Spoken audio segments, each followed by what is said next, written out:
But the actual truth is every day you're going to be out here trying to find wood, trying to find clean water, trying to find food. Meow, Huples cat. Just going to go for a walk this morning around Upper Lake Simcoe.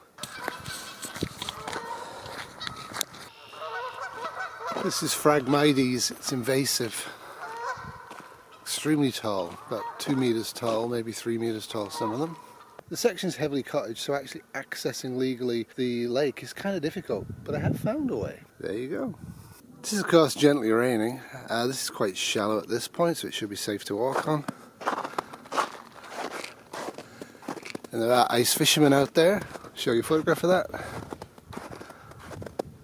And there's some out there as well. For the last few weeks people have been falling in Lake Simcoe, and it's a very deep lake, so it's not something I'm going to do. There's some more Phragmites. This is absolutely devastating to local wildlife. As you can see, pretty tall. And on this small dead-end road, there is another lake access. So that's my goal over there. So how survivable is an area like this? Well, there's some positives and some negatives, like any location. On the positive side, you can harvest maple syrup. Not a huge number of bulrushes, but there's a fair number, so that will give you a supply in the late spring, early fall of carbohydrates. Of course, if you ask locals, they're going to say fishing. It's a major sport, a major pastime up here. Ice fishing is really good far out in the middle of the lake, and it's a fairly big lake, so you're going to have to walk across once the gasoline runs out. It's going to be difficult for a lot of people. Also, the amount of fishing, if all of these cottages are occupied and people are trying to get fish, the fish will rapidly run out until the human population drops significantly, then the fish will slowly recover. Less than half the houses actually have chimneys. Some of the houses have propane, and some even have propane generators. I estimate half the houses have wood chimneys, but this is your wood lot. It's okay, but again, it's not going to last very long.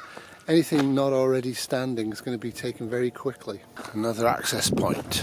Depending on the time of year, there's going to be very few people here or a huge number of people. In most sudden events, it's going to be very hard for people to actually get here from the city of Toronto, which is about 85 kilometres that way. The access roads are tiny and obviously will have trees falling on them. So you've got a good isolated spot, providing everybody and their friend haven't shown up at the cottages all around you. Even so, there's one huge problem with an area like this. The almost total lack of open green space to grow crops. And of course I mentioned fishing. This is a stocked lake now. They're even going so far as to put radio tags on them. So gardens like this are actually the exception, very much the exception. With some tree cutting down here and putting some beds in, you could actually get a decent amount of food. Once your neighbours run out of food stocks, they're going to come a-calling, trying to get food. In this together, and this together, stay strong. I think they're talking about the pandemic. If you're planning to bug out to an area like this, a resort area or a seasonal area, be aware there are year-round people there, and they're going to really think quite quickly about what to do in the event of a massive catastrophe. You want to figure out how to get here without a car or gasoline, because that's going to be the weak point for most people. The availability of gasoline, the ability to drive on roads that are open, may well be severely restricted in a massive disaster. If you're already here or you've got here, what are you going to do next? What I would do is I'd use my knowledge of the area, and I would actually go in the back sides of most of the houses that are unoccupied and liberate what is most houses here a fairly substantial store of food. So breaking and entry and stealing people's stuff is not really a very moral perspective, but on the scale of a massive sudden disaster, it's something you definitely want to do as early as possible. Don't take so many risks. Make sure you've got your face covered just in case they have a camera that will still work. But what do you do with this loot? Well, I wouldn't advise storing it in your house. Find somewhere in the forest that nobody else is going to stumble across and put the food out there in distributed buckets. Make sure that the food is not all in one place, that you're not accessing it frequently and creating trails, that you can access it without being seen by anybody, and that anybody looking for firewood is unlikely to go into that area. In 2024, that literally means about half a mile for most people. People just don't walk anymore. By the time they realise they're going to have to start walking again, they're going to be very, very hungry and very weakened state from whatever disaster's caused. A lot of people are just going to gather in these cottages, all their friends and family are going to show up, they're going to have food for a week, maybe 2 weeks, maybe 3 weeks. Then what? What comes next? Another little access point. I'm getting close to my goal. That's where it came from. What comes next is turmoil and confusion for a while. People in houses without chimneys are going to start to freeze when it gets cold. They're going to need to move. People that can't make decent fires to cook on or boil water on are going to get sick. They also may well move to houses with chimneys. But plenty's already been said about what to do in the event of a major or sudden event. You might want to drive or bicycle or walk out as far as you can, take some trees down and stop other people accessing the area you've decided to set up in. But the actual truth is every day you're going to be out here trying to find wood, trying to find clean water, trying to find food. It's going to be a grind every single day. The more people you have around you who can help you, the better off you're going to be. But the more people are around you, the less resources there's going to be. Nature has a way of figuring this stuff out, and over time it will. Can you eat these berries? And grid down you're going to find out, so it's best to know in advance.